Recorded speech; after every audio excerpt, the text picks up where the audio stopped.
Hello friends, NK online learning YouTube channel पर आप सभी का स्वागत है। मैं डॉक्टर वीरेंद्र संतानी आपको बेसिक इलेक्ट्रिकल इंजीनियरिंग के बारे में पढ़ाऊंगा। आइए देखते हैं। तो नेक्स्ट अपना टॉपिक है single phase AC circuits. Single phase AC circuits, और इसमें हम पहला पॉइंट लेते हैं। पहला ले रहे हैं AC through pure resistance. AC through pure resistance. देखिए क्या बात कर रहे हैं इसमें हम सिंगल फेज एसी सर्किट्स में। जो हमारे सर्किट्स होते हैं उसमें जो इंपिडेंस की अगर हम बात करते हैं तो इंपिडेंस में भी प्योरली रेजिस्टिव हो सकता है, प्योरली इंडक्टर हो सकता है, प्योरली कैपेसिटेंस हो सकता है, पर जनरली जो है वो कॉम्बिनेशन ऑफ रेजिस्टेंस और इंडक्टेंस एंड कैपेसिटेंस होते हैं। तो मैंने पहला टॉपिक क्या लिया कि if a circuits which contains only pure resistance in the circuit, then what is the response of the circuit, कि उसमें क्या वोल्टेज होंगे, क्या करंट होंगे।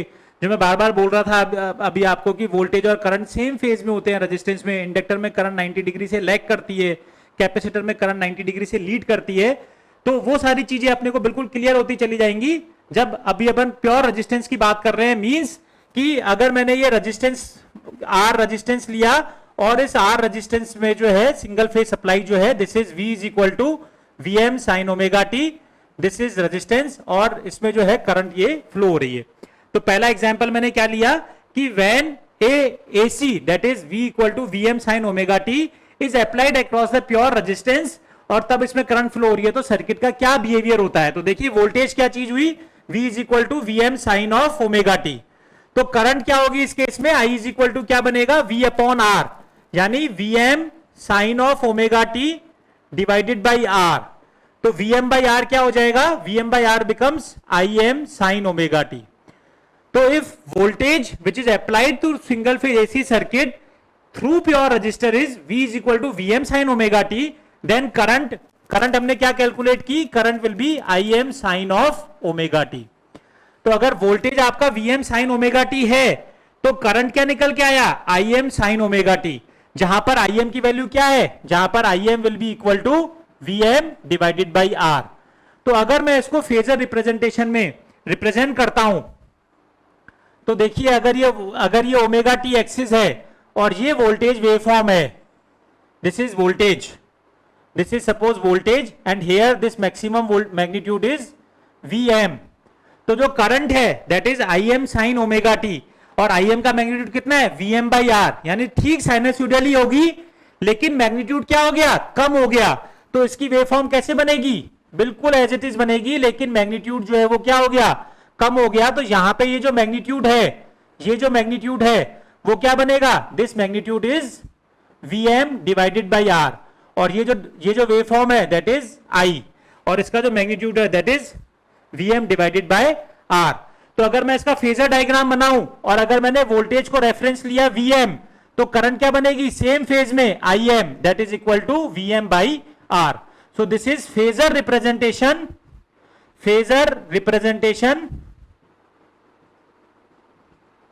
in pure resistance। कि फेजर रिप्रेजेंटेशन में क्या है, जो अगर रेफरेंस मैंने वोल्टेज लिया तो करंट भी क्या हो गई, Im इक्वल टू क्या आ गया, Vm अपॉन R, यानी फेजर का जो मैग्नीट्यूड है वो कम हो गया, लेकिन फेज क्या रहा, सेम फेज में रहा। इसीलिए हम बार बार बोलते हैं कि in pure resistance there is no phase difference between voltage and current, और the phase difference between voltage and current in pure resistance is 0। तो नेक्स्ट हम बात कर रहे हैं इसी में ही instantaneous power consumed by resistive element और resistance is given as P, small p is equal to V into I। Instantaneous power को हमेशा स्मॉल p से रिप्रेजेंट करते हैं, तो that is equal to small v is Vm sin omega t and small I is Im sin of omega t. तो हमारी instantaneous power जो निकल के आएगी वो क्या हो जाएगी, Vm Im sin square omega T, Vm Im sin square omega T.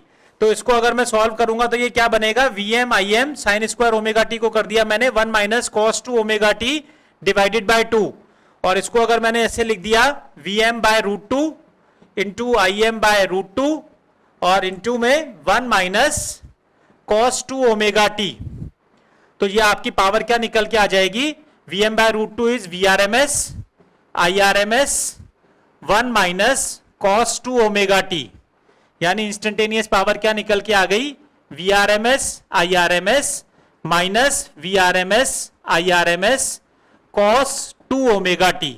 So this will be the value of instantaneous power in the case when a pure resistance is there which can flow the AC which is flowing through the AC circuit, means pure resistance is connected across the AC circuit, then the instantaneous power is P is equal to VRMS IRMS minus VRMS IRMS cos 2 omega t.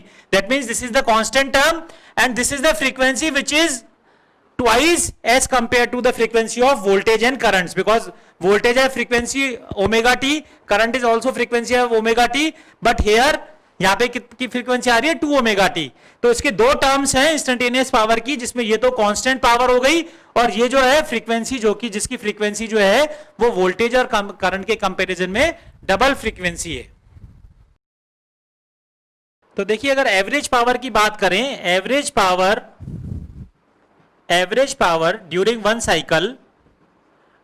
One cycle तो उसकी value हो जाएगी P is equal to 1/2 pi integrated from 0 to 2 pi P d omega t, where P is this instantaneous power. तो मैं इसको जो है यहीं पे सॉल्व कर देता हूं ऊपर ही। ये क्या हो जाएगा, P is equal to 1/2 pi integrated from 0 to 2 pi और P की वैल्यू मैं यहां पे लिख दूं VRMS IRMS ब्रैकेट में मैंने लिख दिया 1 minus cos 2 omega t with respect to d omega t. अब मैं क्या कर रहा हूं, VRMS IRMS को बाहर लिख देता हूं, तो this becomes VRMS IRMS upon 2 pi और integrated from 0 to 2 pi 1 minus cos 2 omega t d omega t. तो देखिए इसको अगर मैं सॉल्व करने की बात करता हूं तो ये क्या बनेगा, 1 डी ओमेगा टी का तो 1 बनेगा और 0 से 2 पाई अगर हम इसमें लिमिट्स रखेंगे तो 2 पाई बन जाएगा।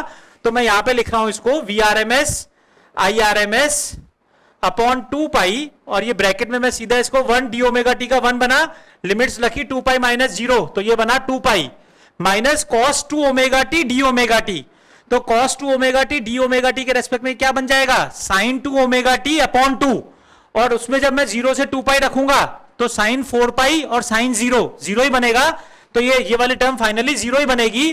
तो अपनी एवरेज जो है एवरेज पावर जो है ड्यूरिंग वन साइकिल वो क्या निकल के आ जाएगी, VRMS into IRMS। This will be the average power during one cycle when the AC flows through the pure resistance. तो ये आपका पावर का फॉर्मूला हो गया, दैट इज एवरेज पावर। ये क्या था, इंस्टेंटेनियस पावर। तो अगर मैं इसको इस डायग्राम में बनाने की कोशिश करूं, डायग्राम में बनाऊं, देखिए वोल्टेज हमने ये बनाया था, करंट हमने ये बनाई थी, पावर क्या है, जो हमारी एवरेज पावर है VRMS IRMS। तो VRMS IRMS तो कांस्टेंट जो पावर आएगी वो तो जो है सीधी सीधी स्ट्रेट लाइन निकल के आ जाएगी, that is VRMS into IRMS। लेकिन इंस्टेंटेनियस पावर की बात कर रहे थे हम, उसकी फ्रीक्वेंसी क्या है, वोल्टेज और करंट के केस में से डबल है। मींस जब वोल्टेज और करंट दोनों पॉजिटिव है तब भी इंस्टेंटेनियस पावर पॉजिटिव होगी। तो ये इंस्टेंटेनियस पावर ये पॉजिटिव बना दी मैंने, this is instantaneous power which is represented as small p। और जब वोल्टेज और करंट दोनों नेगेटिव है तो वोल्टेज इंटू करंट दोनों का प्रोडक्ट क्या होगा, पॉजिटिव हो जाएगा। तो उस केस में भी क्या हो जाएगी, पावर ये जो है वो पॉजिटिव आ जाएगी, this will be power. And it is clear from the diagram कि अगर इसकी फ्रीक्वेंसी वोल्टेज और करंट की फ्रीक्वेंसी ओमेगा टी है तो इंस्टेंटेनियस पावर की फ्रीक्वेंसी कितनी हो गई, ट्वाइस ओमेगा टी, है ना। ऐसा क्यों हुआ ये भी समझ में आ गया कि वोल्टेज और करंट अगर दोनों पॉजिटिव है तो भी पावर पॉजिटिव, और वोल्टेज और करंट दोनों नेगेटिव है तो भी पावर पॉजिटिव।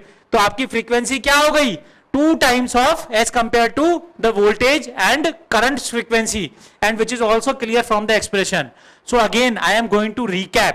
मैं फिर से लास्ट में जो है 2-3 मिनट में आपको रिकैप करके बता देता हूं क्या चीज थी AC थ्रू प्योर रेजिस्टेंस। तो AC थ्रू प्योर रेजिस्टेंस में हमने क्या किया था, single phase supply was given to the pure resistance, ठीक, voltage was given Vm sin omega t, तो करंट हमने निकाली V/R, तो V/R से करंट निकली Vm sin omega t divided bye R, तो करंट हमारी आ गई Im sin ओमेगा टी। तो हमने करंट को लिखा I is equal to Im sin omega t, जहां पे Im की वैल्यू थी Vm/R। तो अगर ये वोल्टेज हमारा साइनसोइडल था तो केवल क्या फर्क आया, करंट ठीक साइनसोइडल बनी, लेकिन मैग्नीट्यूड जो है वो Vm by R बन गया, यानी मैग्नीट्यूड हमारा रिड्यूस हो गया। इसी को हमने फेजर रिप्रेजेंटेशन में दिखाया कि वोल्टेज का मैग्नीट्यूड ज्यादा है, करंट का मैग्नीट्यूड कम है, लेकिन इनके बीच में एंगल जो है वो 0 डिग्री है। That means in pure resistance the phase difference between voltage and current is 0। फिर हमने instantaneous power consume by resistance की बात करी कि रेजिस्टिव एलिमेंट में इंस्टेंटेनियस पावर क्या होती है, V इंटू आई।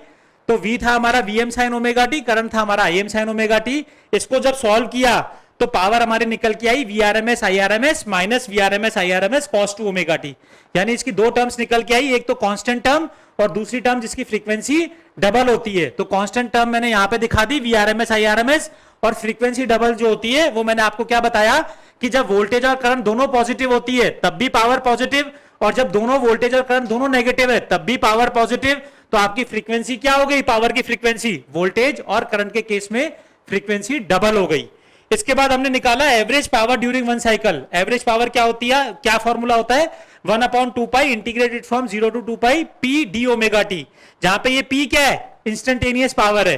तो वो हमने यहाँ पे इसका फॉर्मूला रख दिया Vrms Irms 1 minus cos 2 omega t d omega T. इसको सॉल्व किया तो एवरेज पावर हमारी क्या निकल के आ गई, P is equal to Vrms Irms, जो कि हमने इस डायग्राम में ये Vrms Irms यानी कांस्टेंट वैल्यू से जो हमने इसको है एवरेज पावर को डिनोट कर दिया। And this is all about the AC when flows through the pure resistance. तो ये सारे फॉर्मूले हमको काम में आएंगे जब हम न्यूमेरिकल वगैरह करते हैं आगे।